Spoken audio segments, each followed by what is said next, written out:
Nous allons apprendre à réaliser une translation.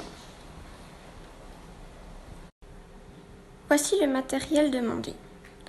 Une règle d'au moins 30 cm, un crayon, un compas, une gomme et une équerre. L'étape 1. L'étape 1 sera de dessiner la forme demandée. En l'occurrence, la forme sera un carré.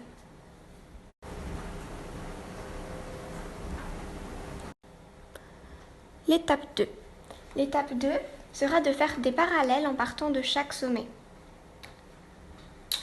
Donc, nous allons faire une première parallèle au hasard en partant du sommet A.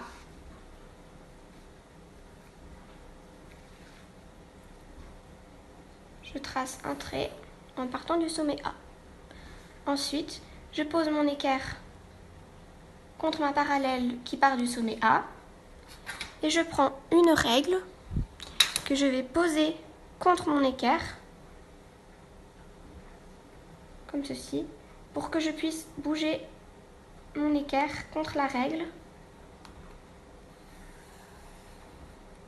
Donc je tiens toujours ma règle et je ne bouge pas ma règle, donc je fais juste glisser mon équerre contre ma règle pour tracer des parallèles.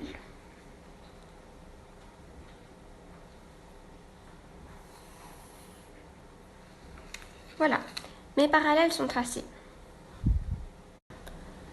L'étape 3. L'étape 3 consiste à prendre une dimension avec un compas et la marquer sur toutes les diagonales. Je prends ma dimension au hasard, par exemple, en l'occurrence, ça sera 5 cm. La dimension prise avec le compas fera la distance entre les deux carrés, entre les deux formes. Donc, je pointe mon compas à 5 cm. Ensuite, la pointe de mon compas, je la pose au premier sommet, comme ça. Et sur la diagonale qui part de mon sommet, je trace tout simplement une marque au compas. Mon compas ne doit pas bouger parce que je l'ai pointé à 5 cm et il ne doit pas bouger. Ensuite, je pose ma pointe sur l'autre sommet et je fais une marque sur sa diagonale. Je pointe ma pointe sur un autre sommet, ensuite sur le dernier sommet. Et voilà. Donc là, on voit que j'ai pointé mon compas à chaque diagonale, comme ceci. L'étape 4. L'étape 4 consiste à relier chaque croisement entre le trait au compas et ma diagonale.